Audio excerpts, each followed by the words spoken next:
Hello, this is Colin Liddell, the Chief Editor of Alternative Rights, and this is a short 5 to 10 minute long podcast updating our readers and listeners on matters relating to the site and briefly commenting on events of the day.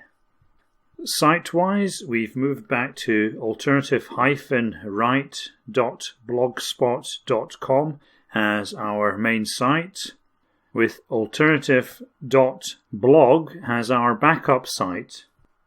In order to make it more difficult to shut us down, we've decided to go with keeping both sites operating, which kind of increases the workload because everything has to be double posted. So it's a bit of a pain, but we think that's probably the best thing for the time being. Regarding the wider alternative right movement, it seems that there is a lot going on, maybe too much going on at the moment. There's been a lot of chopping and changing at Identity Europa, and there's also a new competing activist group now, recently started by Richard Spencer and Eli Mosley, called Operation Homeland.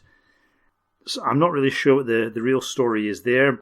Both groups seem to be taking more or less the same approach, focusing on kind of affirmative, positive optics and avoiding, how shall we say, a more 1990s style white nationalist approach. But more recently than that, the even bigger news is the tradthot controversy, which has blown up in recent days. Basically, this is people on the internet attacking various women in the alt-right and blaming them for not living up to the ideals that they promote. Among the people targeted or involved in this are Lauren Southern and Tara McCarthy and a few other quite popular, attractive young alt-right or alt-light YouTube vloggers. A number of opinions have been expressed. On one hand, there are those who have been critical of female participation in the alt-right. That camp includes Andrew Anglin, Roosh, Matt Forney, people like that. And then there are other people who have been supportive of female involvement in the alt-right, and that includes notably Mark Collette and Millennial Woes, amongst others. As for me, I'm sort of in the middle. I mean, I can see some validity in some of the criticisms made. A lot of these female vloggers have sprouted up overnight, and when you dig back into their past, you find some slightly disquieting things, some suggestions that they might have been much more leftist in the past, and so on. That can be viewed negatively, like, oh, we're being subverted by people who are essentially left-wing in nature, or you can see it more positively as these are people who were formerly more leftist, who are evolving and developing and starting to approach closer to the truth. But also, any political movement ultimately operates by various kinds of social dynamic rules.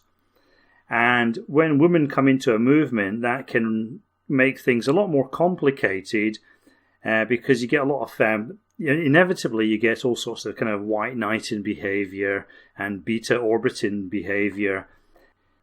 And obviously those are things that we have to be aware of and that we should be allowed to mention and criticize. Now, the most recent thing I saw was Millennial Woe's video on this. And, as usual, Millennial Woes makes a lot of good points. Having women in the movement makes it more normal. It takes things away from being a small, freakish outcast group. Young, attractive women also have a lot of natural appeal, so it helps to sugarcoat our message. Those are all good points that Woes made. Hard to argue with that.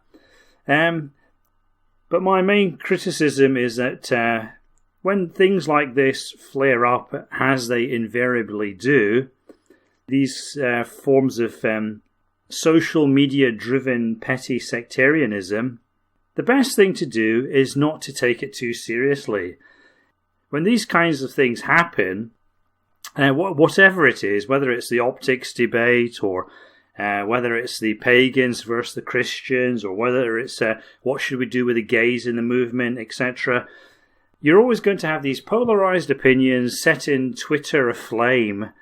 And there is something inherently ludicrous about it. You have people becoming so kind of self-important and wrapped up in their own little petty dramas, which will soon be forgotten.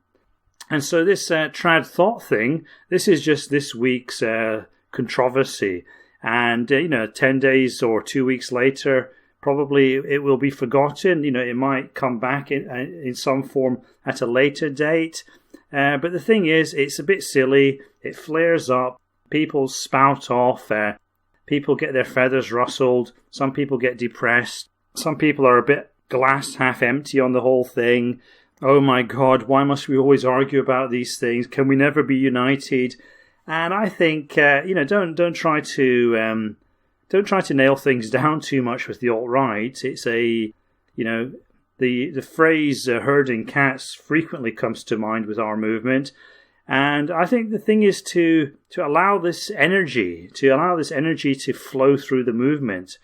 As long as people are, quarreling and arguing about things and, competing with each other and debating and putting out different and conflicting opinions, then there's a lot of interest in the movement, and people who are outside the movement are going to be wondering, what's all that hubbub about? What's all that noise over there? And so that's actually I think that the movement drama probably, first of all, it makes things more interesting in the movement. There's a lot of great memes generated by this. But on the other hand, it also makes outsiders turn their neck and point their heads in our direction. So my take-home message here is allow the drama to happen and enjoy the drama, and let it make the alt-right interesting for people who aren't in the alt-right. And whatever you do, don't try to micromanage the movement, because it simply won't work. Well, that's all I have to say about that, so over and out.